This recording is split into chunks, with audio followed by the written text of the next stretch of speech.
this is the kind of vibe that we like in this kind of dinner. But now I would like to introduce Philip Newman and Sarah Tomlinson from Metal Focus, who will provide us with an update on the 2025 silver market. And I would like to say that following their presentation, they will be happy to answer any questions you may have. If you wish to ask a question, please raise your hand and we will bring a microphone to you so that the audience can hear the question as well. And hopefully, I'm sure, the answers. Thank you. Please. Thank you very much. Well, thank you, Octavio, and good evening, everyone. So, as Octavio said, over the next few minutes, we'll give you our sense of some of the highlights of the past, well, this year. There's obviously quite a lot to get through, so let's really get started. I don't think this is really overstating it in terms of this being, I think, one of the most dramatic years in living memory. The top chart, we put really a sort of a proxy in terms of many charts we could have put up here for some of the activity that's happened this year in the market. We, of course, had the massive run-up in inventories on the CME in the run-up to Liberation Day on April 2nd. We had the EFP surging to levels that really eclipsed what we saw in COVID, when that was a one-off, but clearly it wasn't. More recently, we've had the liquidity squeeze, record lease rates. We've had, of course, the price hitting a record high as well. And the other point that I'll come to later on, after Sarah has spoken about mine production and costs and hedging, has been against that backdrop of prices, of lease rates, the record backwardation on the CME, everything that's been going on, has been, I guess, this resilience of physical demand that we've seen for most of this year. But anyway, let's just return to what we've seen. So I mentioned the fact that this record run-up in CME stocks. More recently, of course, we've had about, well, probably exceeding now, 50 million ounces leaving the CME, most of that bound for London. I think all of it probably by air freight as well, quite dramatic. But in terms of that squeeze that we've seen, just trying to unpack that a little bit about some of the reasons. And I think that can obviously be found in the bottom chart, which shows you the holdings of silver in vaults in London. And what we've done, quite simply, is just broken out into two areas. The bottom area shows you the amount of silver that's allocated to exchange-traded products in London. Roughly half of silver against ETFs globally is stored in London. The other area at the top basically shows you the rest of the silver. For simplicity for this presentation, we assume all of that is unallocated. That's not the case, but it just helps to make the point, I think. And the really important part of the bottom chart is the green line, which really just shows you how much of that silver, or the share rather, that isn't against ETFs in London. And so you can see from that green line, normally you have 40%, 45%, around those levels, or even sometimes as low as 35%, which can potentially be lent out. But you can see on the far side that this year, it got to about only 16, 17%, excuse me, that could be potentially lent out in the London market. It's never been that low since the LBMA started making that data available. And so you can see, though, with that silver now drawn out of the CME into London, we're up to a 25% share at the end of October. So that's helped to some extent, but the market is still very tight. You only have to see that where lease rates are this week, how they've popped up to some extent.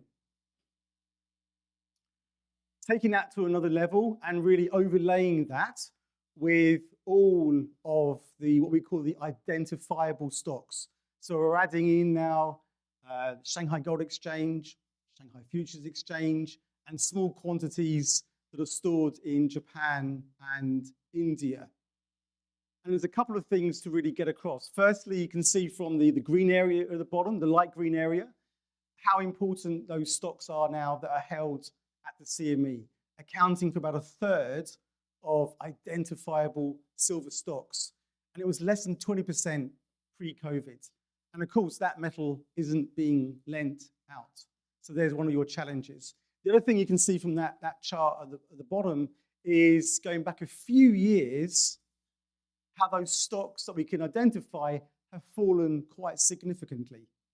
So you can see that the conditions for the squeeze over the past few weeks or so, the past month or so, the foundation for that really goes back a few years. And that foundation was really laid with the state, the conditions in the underlying physical market, physical silver market. So the top chart really basically shows you the difference between the supply recapture and the demand recapture. As you can see, demand exceeding supply gives you this deficit. So 2025 is the 5th year of what is a very sizable deficit. I realize the deficit is a lot lower than you saw in 22, 3, and 4, but in isolation at around 95 million ounces, that is a chunk of change. And so you've got these 5 years of these sizable deficits, with the period before that of pretty modest surpluses or deficits, not much of a clear picture and how that's changed. The bottom chart really just packages that up in a different way, gives you that cumulative deficit surplus or stock change since 2010. And so you can see over that sort of 16-year period or so that you've had a stock drawdown of almost 600 million ounces. Now that's come from identifiable stocks, it's come from other locations, but you get a sense that the tightness that we've seen, again, to stress that, it's been building for some time. And so when we think about the strength in the price for silver, it's been underpinned by that tightness in the market. And the other key factor, of course, is what's happening in the investor space as well. So investors have been attracted to silver and gold, of course, for all sorts of reasons. You'll all know those reasons. So very briefly, the geopolitical backdrop, question marks or growing questions about the Fed's independence, the dovishness of the Fed, expectations in terms of its rate cuts forthcoming. Can the US service its debt? The health of equities and the diversification out of those into precious metals. All of that has really fed through into institutional and high net worth activity, which is really ramped up across the precious metals. Now, as you know, with the government shutdown, we can't show the CFTC data. So what we've done as a broad proxy, in a manner of speaking, is to show you futures trading on the Shanghai Futures Exchange and the 2 contracts on the CME. I should have mentioned this at the very beginning of the presentation. The Silver Institute will be sending a PDF out of this tomorrow to all of you. But in terms of this chart, what's interesting is there's a few things that stand out. For the Shanghai Futures Exchange, the red line, you can see how that has picked up. It's certainly not what we saw in COVID, but it has, I think, been the futures activity has been pretty healthy this year. I think one reason that it hasn't hit the COVID levels is that with the gold price also at record highs, that has affected the ability or capped the ability for some investors in terms of their allocation to silver if they're active in the gold space. In terms of the CME, you've had a very active micro contract. I have to keep reminding myself that that micro contract is still a 1,000-ounce contract, still pretty sizable. But that's attracted both institutional and retail investors into that space. But it's not all about futures activity. The exchange-traded product market has also performed very well this year for both gold and silver. So in terms of the top charts, you can see that we've had about an 18% rise this year in ETF demand. I think it's about 186 million ounces or so globally in terms of that increase. We've seen a record high not only in volume but in value terms, as you would expect, given the price action. I think what's quite interesting, though, for silver is it's been fairly broad-based in terms of the gains that we've seen. So iShares across Europe and North America has led the charge, but the growth we see in India has also been incredibly strong. Now, the totality of the Indian ETFs pales against the other ETFs that we've shown here, or the other ETF providers, I should say. But at 43 million ounces, that is pretty impressive in terms of the gains. A little bit later, after Sarah, we'll be looking at the bar market in India. And I think what's interesting from our point of view, we have an office in Mumbai, they're tracking this really closely. And what they tell us is, in spite of that growth, there hasn't been much, if any, cannibalization in terms of what the ETFs has taken from the silver bar market in India. Both have grown. Different degrees, but both are up this year. So I think that's really quite an interesting dynamic that we see in the Indian market. And of course, all of that with the liquidity issues I've spoken about, the growth in the investment, we see that silver is one of the star performers this year. It's outperformed gold, copper, Bitcoin, the S&P, an exceptionally strong performance. But I think what's really interesting is that the way the price is performing, it seems really quite different to what we saw back in 2011. In other words, I think the solidity of the rise is impressive, and it really feels as though we are certainly not in a bubble conditions. But let's return to that price strength, the way it's outperforming other assets or other commodities. And that explains then that the fact that the ratio has fallen so sharply in recent months. Today, as you know, trading below 80-1. Now, on previous occasions when Sarah and I have been up here talking about the market, as you can see from this top chart, we've spoken about, yes, the price is doing well, but it's underperforming gold. The gold-silver ratio is trending higher. And one of the key reasons for that are concerns in China about the economy, how that's weighing on industrial commodities. And the bottom chart is just one that we put up as a proxy for the Chinese market, showing you the weakness of investment in the Chinese real estate market. Well, what's really interesting this year is that with this chart, you can actually see from the bottom one, it's getting worse in terms of this one particular metric. This metric has not improved, yet we've seen the ratio falling. And so I think, again, it adds to that, what's a better word?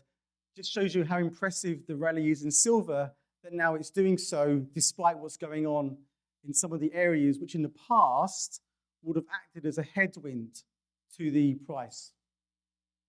And as I just touched on, this shows you just what we see over the past couple of years. And when silver went through 30, 35, 40, each time it found support. Look at the most recent correction, which hit gold and silver, trading below $47 for not very long at all, and how it's recovered. So I think from an investor standpoint, that is very encouraging, and I think that perhaps acts as a foundation going forward. And on that note, I'd like to hand over to Sarah, and I'll return in a few minutes.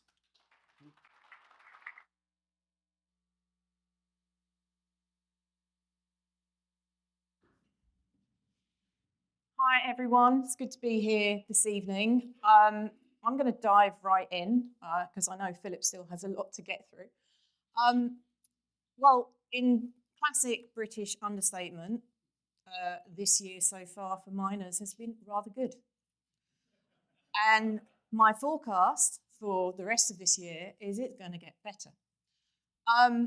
In terms of silver production, we do actually anticipate that this is going to be flat year on year, 813 million ounces. But you can see from the colours on the chart, we are seeing growth from North America. So in Canada, that's coming from primary gold mines, particularly some of the newer ones that have come on stream in the last year and a half. In the United States, we're seeing growth that's predominantly coming from Rochester. In Mexico, there's some operations that have got higher grades at the moment, and also Southern Copper have producing more silver.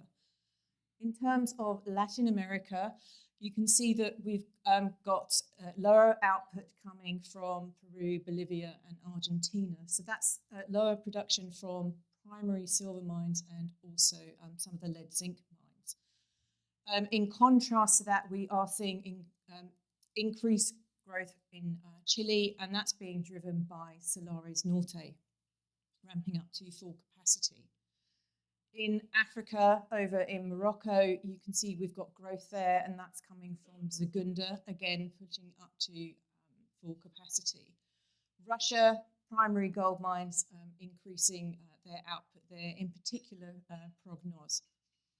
In Australia, there's, we're going to see a bit of a drop, primary silver and also from the zinc mines there. But I think the biggest loss of output is going to come from Indonesia. And that's primarily due to the mud rush incident at Grasberg, which has led to a temporary closure. Now, we anticipate that, production will start to come back during 2026. But won't be reaching full capacity again until 2027. In addition to Grasberg, Batu Hijau has also been processing less ore this year, and that's because they're concentrating on waste stripping as they're moving to the next phase of mining.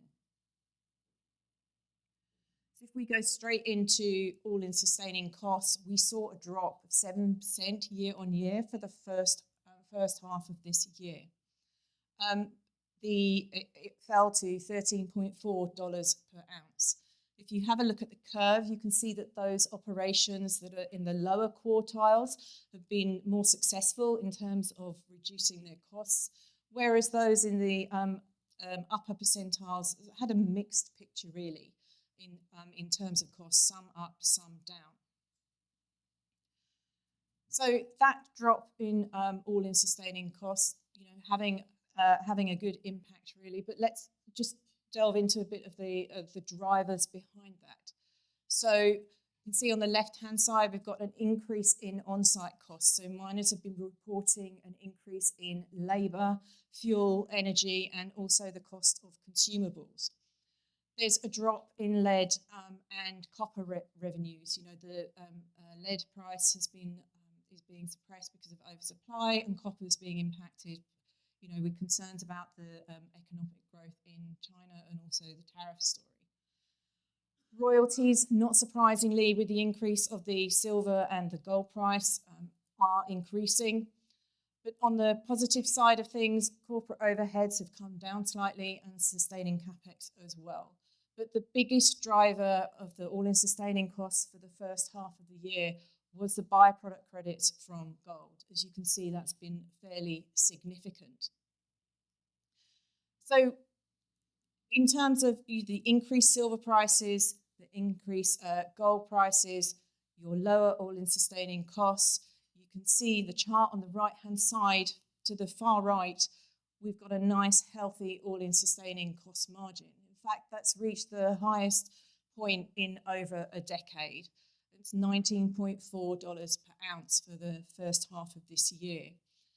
And I anticipate that those margins, judging by the quarterly reports that are just being released at the moment with record revenues, record cash flows, that those margins are going to increase for, definitely in Q3 and also in Q4.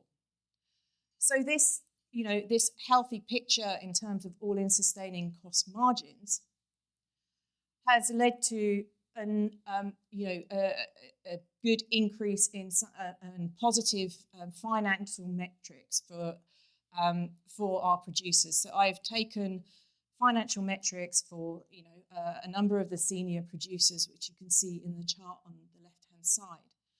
And you can see with the green bar that cash flow from operations has been increasing year on year since 2022. In fact, in 2024, for this group of producers that I've got, the cash flow from operations was just under 6 billion. And the free cash flow element of that was around 1.7 billion. For the first half of 2025, just over 4.1 billion cash flow from operations.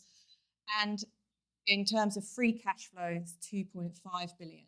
So I'm expecting, as I mentioned, that is going to increase in Q3 and in Q4. So I believe that we will outstrip the cash flow from operations and free cash flow that we saw in 2024. So the impact of this has been producers are able to pay down some of their debt, so improve their debt ratios. They've been able to initiate share buyback programs, and also, increase of dividends and offer dividends to their shareholders.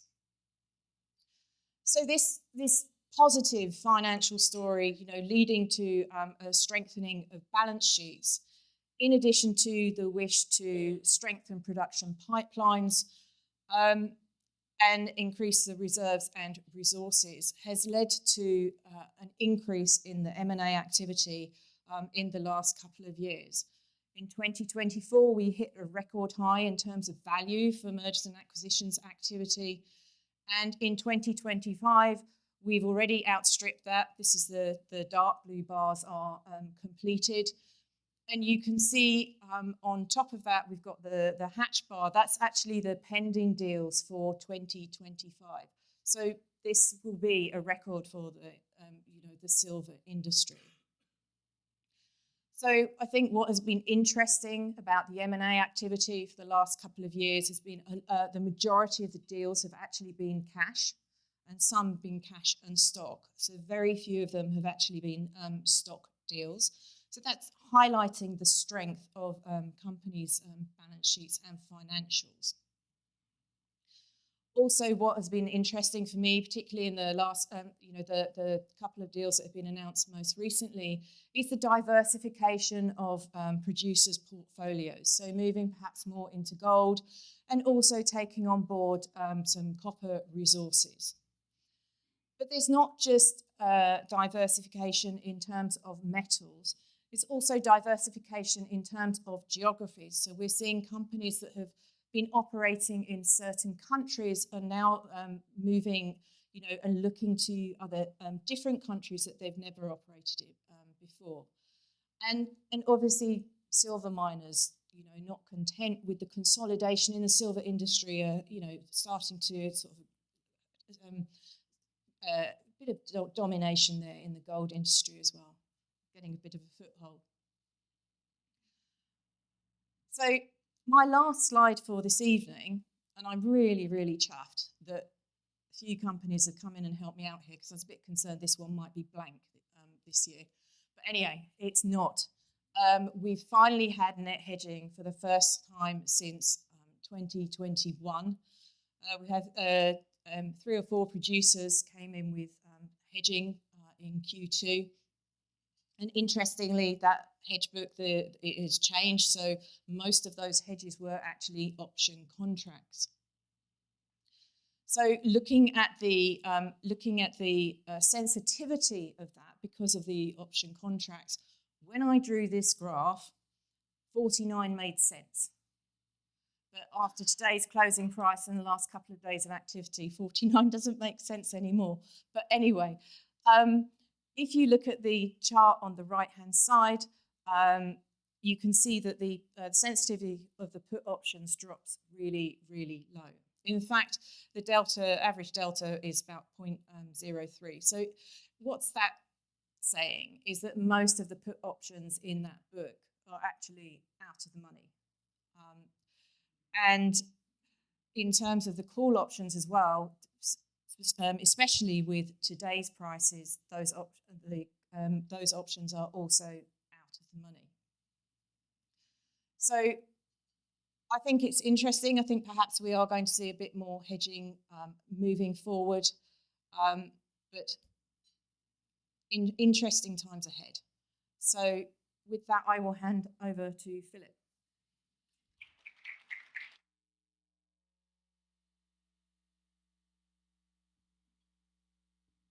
Thank you, Sarah.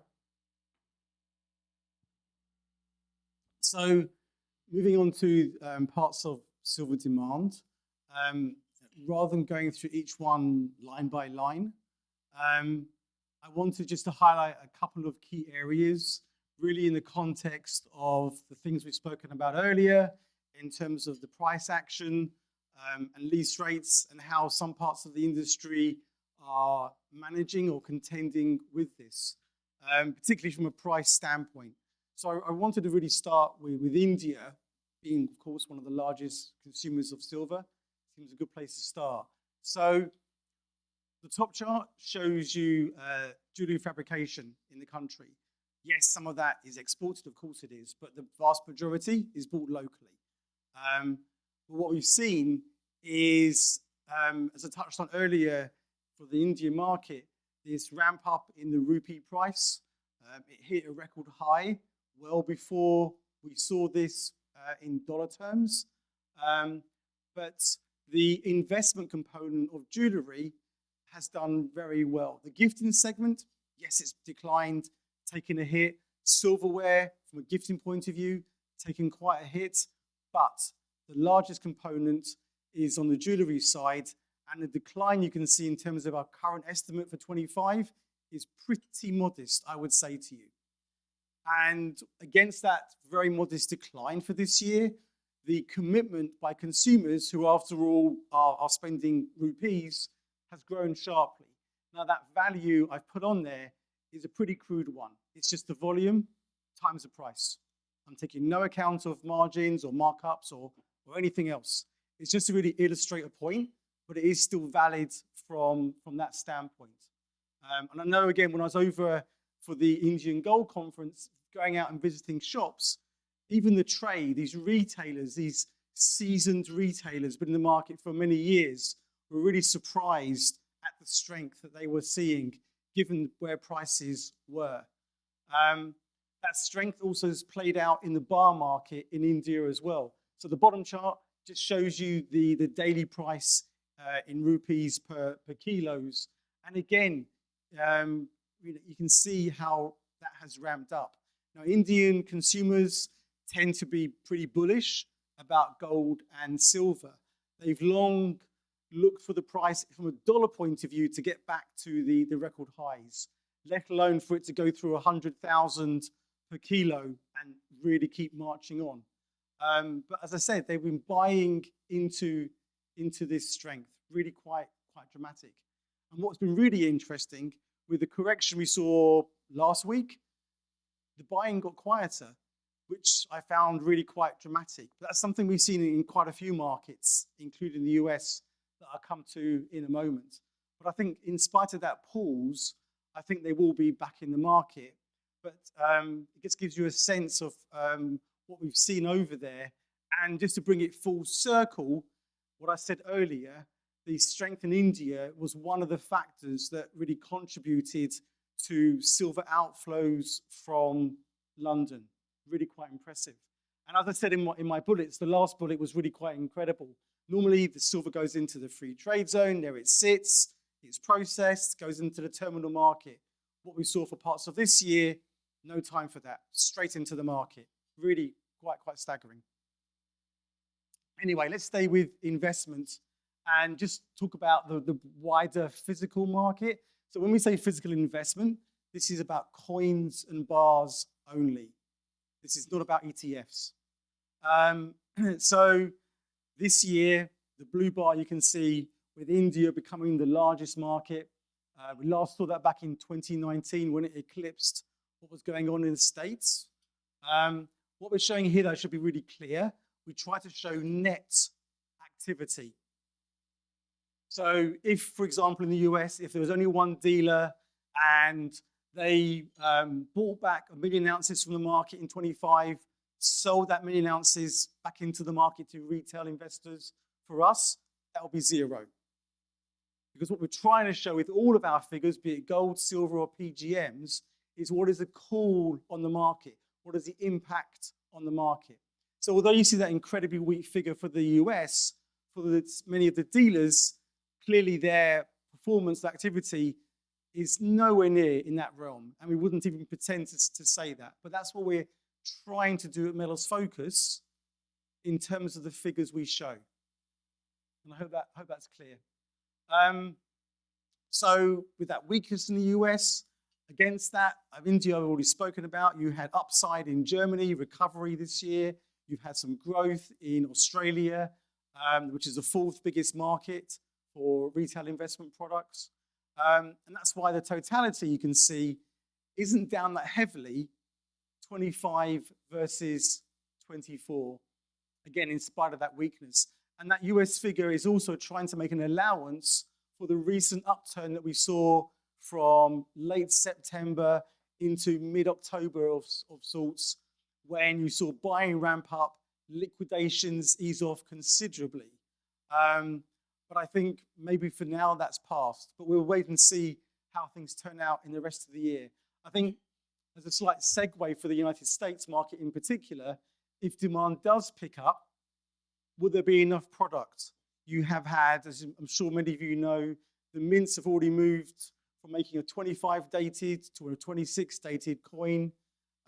With lease rates where they are, maybe this is impacting the ability of the trade to hold the level of stock that it wants to. So there are those challenges out there that we have to be mindful of.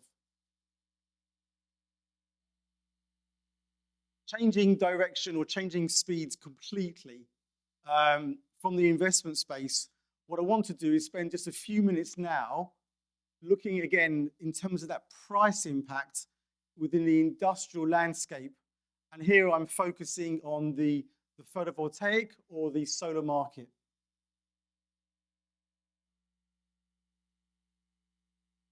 So the reason for the left-hand chart, and this is one that we've used in previous presentations, is really to get across the speed with which the industry can move to new technologies. And to be clear, this chart is the basis of getting out across the supply chain. We have a colleague in Taiwan that leads this work. I should stress, before I get technical questions afterwards, I'm just an economist, and I don't understand a lot of this. So I'm here, this is the one part where I feel like I'm a messenger for my colleague. But if you have questions, please get them to Mike, and we can get them to our colleagues, and we can feed them back to you. But what we've seen here over these past few years is this TOPCon technology really taking a march, stealing a march at the expense of PERC in just a short space of time. That's all well and good.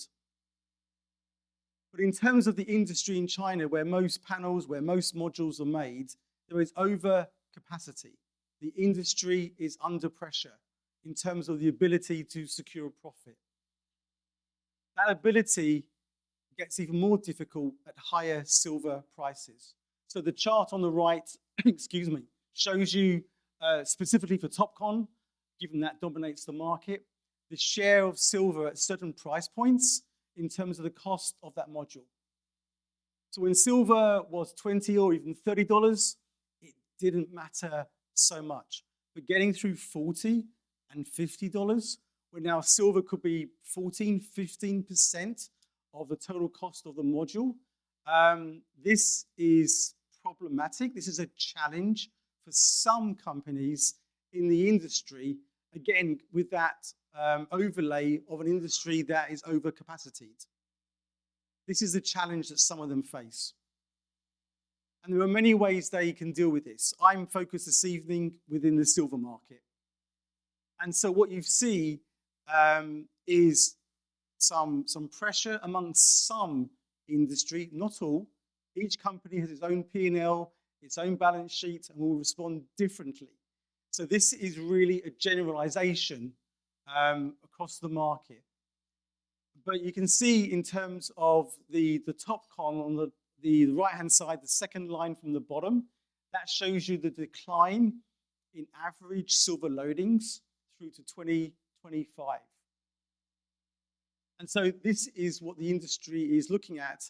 How can they manage this risk of high prices, of volatile prices, and all the things they're trying to achieve. So on the right-hand side, the box is showing you some of the options they have. Some of these have already been commercialized. Some of them have not. And it's hard to say when some of them will be. But our job, I think, at Mellors Focus is to be up here and to really give you the feedback that we're getting from the market. We're not sitting behind our desk trying to war game this and think what could happen. This is the feedback that the industry participants are giving us. And we think it's important to share our latest findings with you. But even with all of that, you still have a market where the ounces consumed are exceptional. Last year was a record high in terms of silver demand in the photovoltaic market. This year, drifting down a fraction, but again, against the record high of 24, the near record high of 23, it compares exceptionally favorably. So everything I'm saying in terms of the challenges, some of the headwinds, it's important to put that in a context of the ounces that we've estimate that is being consumed in this industry. And that's against the backdrop of the green bars, which show you the global installations, which continue to set record highs, and going forward will continue to set new highs as well. So staying with industrial, just to give you a little bit on a couple of other areas. Again, I think we've touched on these before. I think we've spoken about these in the silver survey as well. The growth in the battery electric vehicles, yes, to some extent that's been slowing, but it is still rising. And as you all know, moving from an ICE to a hybrid to a BEV needs more silver. Incredibly difficult to estimate. And I'm certainly not going to stand up here and try and give you some views of how much silver is in each car. But we do know it rises through those three technologies. And in terms of the AI market, I think there's a couple of things. Yes, of course, we've got this massive growth in data center. I think it was the Wall Street Journal this week described it as a new arms race or between China and the US, and how that's going to continue ramping up and the benefits that will bring to silver electrical demand. But I think the area that we can't quantify, but doesn't mean it's still not exciting, is just the opportunities that are opened up by AI. The second order benefits for the silver market, I think, are really quite exciting as well. So just to really take a step back and give you our view of global silver industrial demand, decline this year is pretty modest. We've got about a 4% drop. But, you know, I think sometimes we can focus too much on year-on-years. It's 4% down on 24, which is a record high.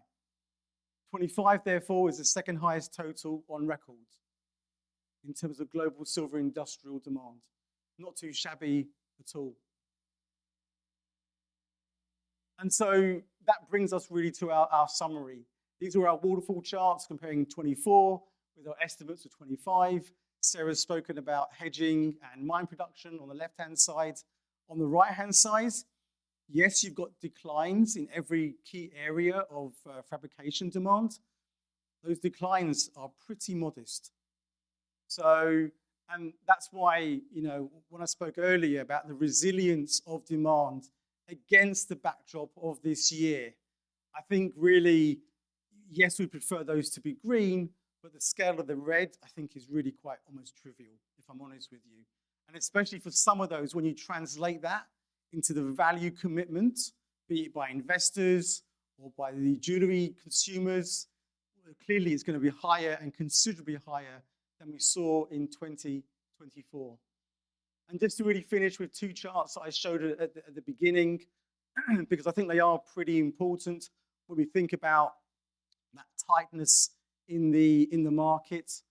And I didn't even speak about critical minerals. Maybe we'll cover that in the Q&A. But I think this gives you a sense of some of the challenges or the strength really underlying the market in terms of that continuing deficit. And on the right-hand side, the fact that we do have this stock drawdown, which I don't think is about to end any time soon. And so with that, we'd like to thank you for your time this evening. But Sarah and I will be happy to take any questions.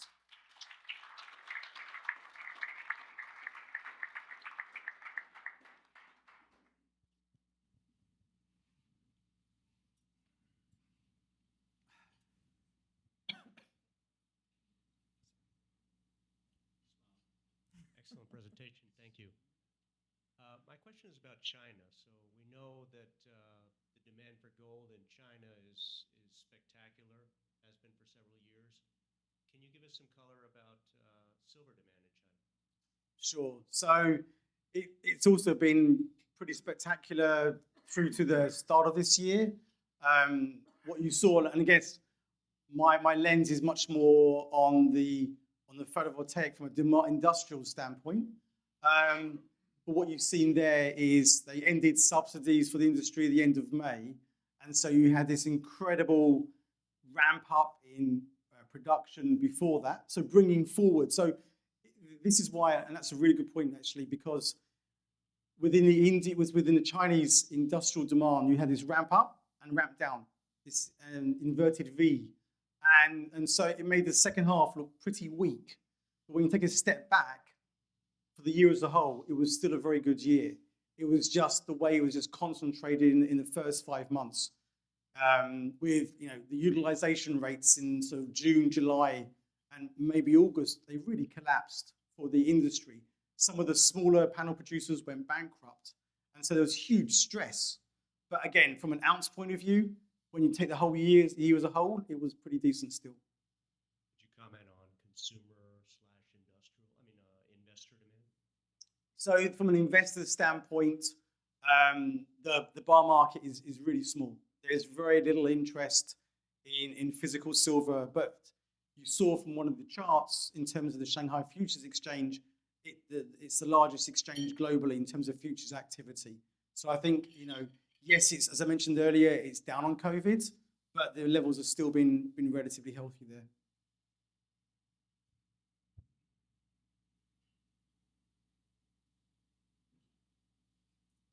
Hi, Philip and Sarah. First of all, thank you for the research you guys put out. I think you do a lot of good work there, and it helps a lot of people. Two-parter, if I may. With the 55 million ounces that have returned to London, do you see that as a short-term Band-Aid or a long-term solution? And then the second part to that, obviously, I think a lot of people are familiar with Daniel Galley's research, where he compares the free float to the daily turnover.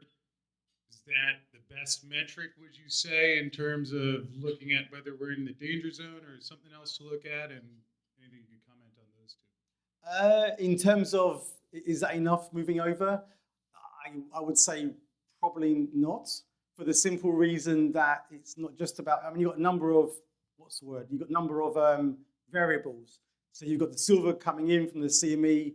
You've also had, I think it's probably sea freight maybe from China that's coming in because of that weakness that we touched on as well. So that's adding to those stocks.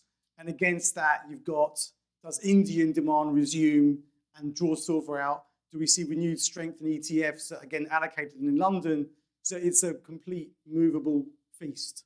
So, and maybe the fact that we've seen, lease rates pop up this week, maybe that helps to partially answer your question. Or maybe that is also related to the critical minerals that's going on and the uncertainty that generates. In terms of how you would look at it, I quite like the one we have there in terms of the line which shows you the share of London in terms of that it's not allocated to ETFs. So that's what I would defer to. as well as also being an avid reader of Daniel's work as well.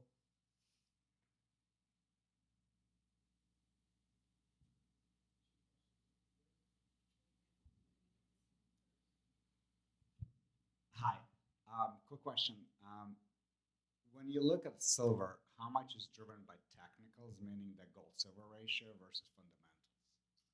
I mean, I should probably declare our hand. We are market fundamental analysts. Yes, we look at the technicals, but that's not really our strength. And so, so in terms of the price action in the short term, for us, it's about investment inflows into the market, more the institutional side rather than less on the coin and bar side. I think where the coin and bar side can be interesting is in terms of some of the support that can help provide. You look at when you've got the Indian market going great guns, that is going to provide you with very strong support. And when I mentioned earlier how silver, when it moves through 30, 35, and I'm just giving you those certainly are not technical levels by any stretch, but making a point that as it moved through those and it held, I think some of that was some of the price sensitive markets and that investment demand in the likes of India. The fundamentals, I think, can play sort of a slow burn. So if you look at the uninterrupted deficit that we spoke about in the early years, didn't have much of an impact. So you certainly can't look at our supply demand and say, oh, the deficit is X million, surely the price must do Y. It's not how it works. But you get that slow burn, and I mentioned that ongoing depletion of stocks. I think now it's coming to fruition over a period of time. Hope that helps. Philip, excellent presentation as always to you and Sarah. And I think you answered some of the questions I was about to ask. When we saw a drop, particularly from the U.S. Mint and others, in coin demand earlier in the year, and that seems to have been reversed. Do you have any comments? And I'm not talking about large bars here, but about small bars, retail demand, and coin demand, and the relationship towards price. Because what surprises me is that the demand appears to have picked back up again with these prices being extraordinarily high. And can you shed any? Can you help me with my ignorance here, Philip? Well, as many people here could, because my ignorance is profound on many levels. But I'm searching to you as the, frankly, far superior to Hanlon or anyone like that. Okay, well, maybe we would share that ignorance. So it depends on my answer. So I think US specifically, you can trace back the liquidations really emerging. So I think it was around Thanksgiving 23. That's when we first noticed it. And then it ramped up through 24, continued into 25. So that was, I think, partly in response to price, but it wasn't all about that. It was in response to the fact in the US specifically, there was no crisis which affected investors because it was early 23 when you had the collapse of those two banks in the States. And so you didn't have that in 24, you didn't have that in 25. That took away a reason to, I think, buy metal. You also had, in terms of Trump's victory in last November, winning basically all branches of government, Supreme Court, just everything. And a lot of retail investors in the US, as I'm sure you know, tend to be Republican leaning. So I think, again, for some, did that encourage them to liquidate? Maybe. But I think it certainly discouraged them from adding to their holdings. So I think that was your backdrop. And then to your point, and I think I touched on this briefly, that we saw in September when prices ramped up, gold and silver, that suddenly the markets turned on a sixpence. In the US, in Germany, quite a few markets we saw, well, not Germany, Europe as a whole, I guess. You saw really the liquidations dry up. Some dealers ran low on stocks. The mints weren't ready for it because look at how the markets have been before that. So you certainly had those shortages, but So that was a period of sort of strength, but equally it seemed to have been short-lived as well. Whether it's returned this week, possibly, but I didn't think it had so much. But it's been quite an interesting one. So there has been that positive response to price. Again, buying on the upside. But as I mentioned earlier, when you had that correction, the buying dried up, which honestly, I don't understand. But that seems to have has been played out. So.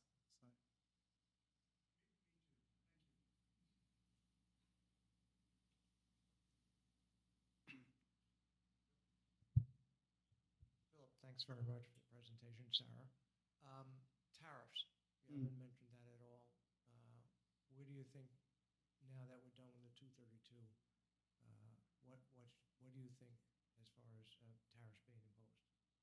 I mean, I've got no inside track like anyone else, but my humble speculation would be I guess they could go through the copper model and at least allow the CME approved metal to be tariff free.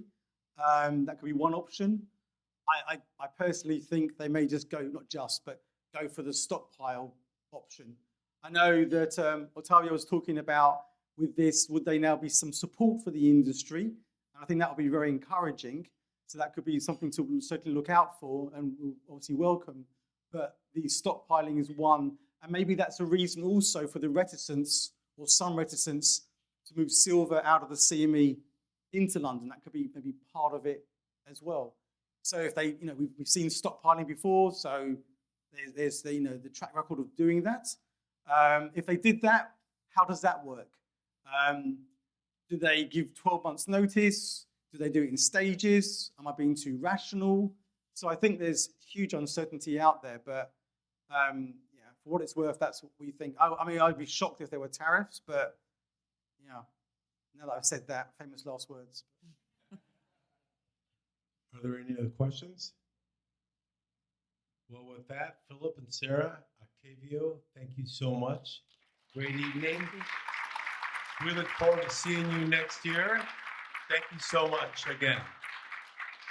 Sarah, no questions. I should ask you a question.